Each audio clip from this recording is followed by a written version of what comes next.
Serdecznie witam na drugim odcinku kanału Dzikie Koty Koci Pazur pod tytułem Rancho. W poprzednim odcinku opowiadałem, dlaczego powstał ten kanał i o czym będą kolejne jego odcinki. W tym odcinku wyjaśnię, dlaczego zapadła decyzja zakupu rancha. Przygoda ze zwierzętami zaczęła się ponad 20 lat temu, kiedy w połowie lat 90. nasi synowie przynieśli do domu małego pieska. Piesek okazał się suczką i nazwaliśmy ją Tinka. Tinka była cudownym pieskiem, mądrym, posłusznym i opiekuńczym, do tego stopnia, że zawsze pilnowała całej rodziny w lesie, żeby nikt się nie zgubił. Nigdy nie nosiła żadnego kagańca ani smyczy, bo było to zupełnie niepotrzebne. Zawsze czekała cierpliwie przed sklepem, aż wrócimy z zakupów. Była szczęśliwą mamą 2 piesków, jednego brązowego, drugiego czarnego. Niestety los okazał się dla nich okrutny, gdyż ich rzekomi opiekunowie nie wypełnili swojego zadania. Tinka przeżyła z nami 8 lat i niestety została otruta przez bardzo złą osobę.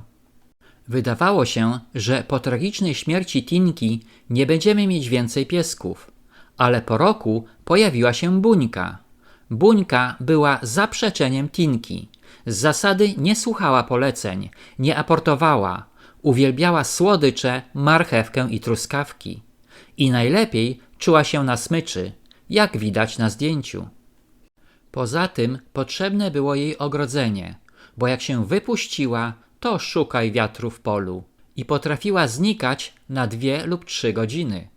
Oczywiście była pełnoprawnym członkiem rodziny, jak Tinka wcześniej, i dożyła starości, czyli w jej przypadku 16 lat. To właśnie Buńka zainspirowała nas, żeby szukać miejsca, gdzie mogłaby swobodnie biegać bez potrzeby prowadzenia na smyczy. I tak powstał pomysł poszukania kawałka ziemi, czyli rancha, na którym Buńka lub kolejne pieski mogłyby żyć na wolności. Nawet nam nie przyszło wtedy do głowy, że naszymi kolejnymi zwierzętami do opieki nie będą wcale pieski, ale kotki, które w pewnym sensie zakupiliśmy razem z ranchem. Tak oto wyglądało rancho, kiedy je kupowaliśmy w 2010 roku. Same pokrzywy, chwasty i ruiny budynków gospodarczych. Jednym słowem, katastrofa. Jednak te ruiny okazały się wspaniałym miejscem dla przyszłych ich lokatorów, których na początku wcale nie dostrzegaliśmy. Dla Buńki był to raj na ziemi, chociaż z przyzwyczajenia wolała spacerować na smyczy. Na podwórku stał wspaniały klon, jak na zdjęciu, który stoi do tej pory.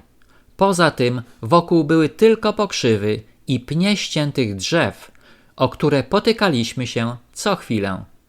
Zaczęły się porządki generalne, które od 2010 roku trwają do tej pory, chociaż widać już spore zmiany w otoczeniu. W zgiełku pracy nawet nie zauważyliśmy, że cały czas byliśmy obserwowani przez pewne ogoniaste istoty siedzące cichutko w pobliskich krzakach. Zanim jednak doszło do spotkania z nimi, poznaliśmy wielu innych lokatorów rancha, dla których byliśmy w zasadzie intruzami. W kolejnym 3. odcinku opowiem o innych zwierzętach zamieszkujących rancho, a na zakończenie krótki filmik przedstawiający, jak wita nas codziennie kocia rodzinka, kiedy przyjeżdżamy na rancho. Prawie każdy kotek ma swoje imię i swoją historię i o każdym z nich będę opowiadał wkrótce.